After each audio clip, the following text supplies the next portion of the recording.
Salut les amis, aujourd'hui on se retrouve pour une nouvelle vidéo. Ça fait longtemps qu'on ne s'est pas vu, approximativement une semaine. Et les amis, j'ai pensé à vous. Franchement, mais j'étais carrément dans l'indisponibilité de faire des vidéos. En effet, j'ai commencé mon nouveau job, j'ai commencé mon nouveau taf, mon nouveau travail. Ce qui fait que j'avais pas de temps.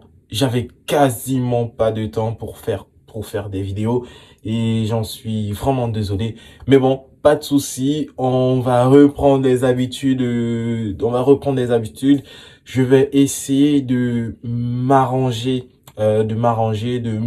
programmer mon temps, de mieux gérer mon temps pour me permettre de faire les vidéos comme il se doit. Dans tous les cas, aujourd'hui, on se retrouve pour faire un petit débrief, pas un petit débrief, une petite preview des différentes rencontres que nous allons avoir dans les prochains jours.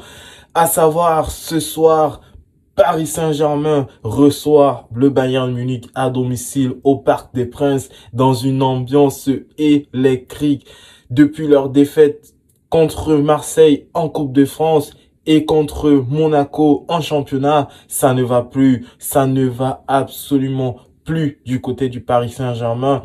Le capitaine en place, Marquinhos, qui ne prend pas ses responsabilités.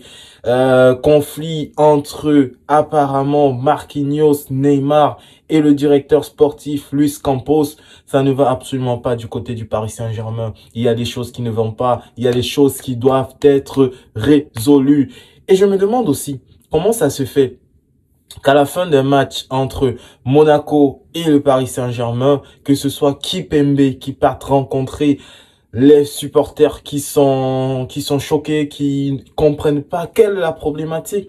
Franchement, je ne pense pas que la problématique actuelle soit le coach. Je ne pense pas que Christophe Galtier soit le problème parce que pour moi, Christophe Galtier est quelqu'un d'assez pertinent, avec une substance assez grande pour pouvoir maîtriser ce genre d'événements. Mais je pense plus que c'est du côté du vestiaire. Le vestiaire du Paris Saint-Germain a des problèmes.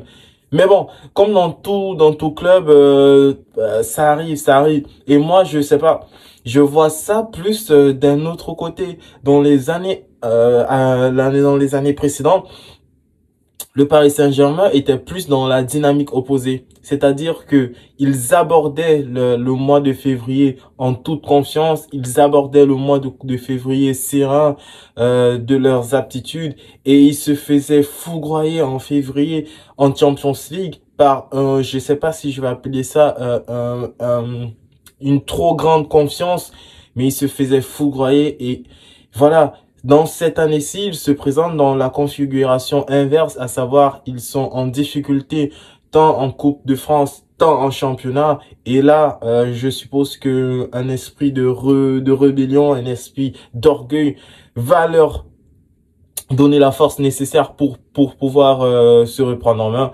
Et à contrario de pratiquement 65% de l'opinion footballistique actuelle qui mettent le Bayern Munich vainqueur à l'extérieur sur la pelouse du Paris Saint-Germain, moi je pense franchement que le Paris Saint-Germain sur cette rencontre-là, je ne dis pas forcément qu'ils vont se qualifier, mais je dis que sur cette rencontre-là, pour moi le Paris Saint-Germain risque fortement de remporter cette rencontre-là. Encore plus avec le fait que Kylian Mbappé serait probablement, ou bien c'est quasi certain, sera sur le banc de cette rencontre. Il ne commencera pas la rencontre, mais il rentrera très certainement en cours de jeu. Et pour moi, c'est un élément très important.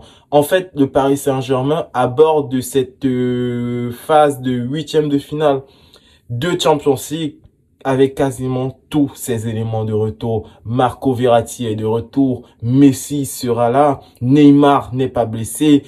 Franchement, Hakimi sera là, Nuno Mendes, Marquinhos, tout est là, tout est réuni, Donnarumma, franchement, une équipe XXL pour affronter le Bayern. De son côté, le Bayern Munich se présente avec une attaque avec mon frère camerounais, composé de Thomas Müller et de Choupo-Moting. Et voilà, de son côté, sur les ailes, on a Serge Gnabry qui n'est pas très performant ces derniers temps. On a Leroy Sané et tout. Donc, du côté du Bayern, en plus avec le fait ils ont été diminués par la blessure de Manuel Neuer qui s'est apparemment blessé au ski. Je comprends pas comment un sportif de haut niveau, c'est vrai que tu peux te permettre certaines choses, mais le ski est réputé pour être une activité assez dangereuse. Donc, qu'est-ce que tu vas faire? Qu'est-ce que tu vas faire là-bas? Mais bon, il y est allé, il s'est blessé et Manuel Neuer est blessé, absent pour cette rencontre. Donc, on se retrouve avec une défense centrale du côté du Bayern assez solide avec Mathis de Ligt et Upamecano. Mais bon, franchement, moi je vois une rencontre 50-50 et pour moi la rencontre va se déclencher avec, on va voir le leader de cette rencontre avec l'intensité qui sera mise par chacune des deux équipes. Le Bayern Munich qui est une équipe qui presse énormément.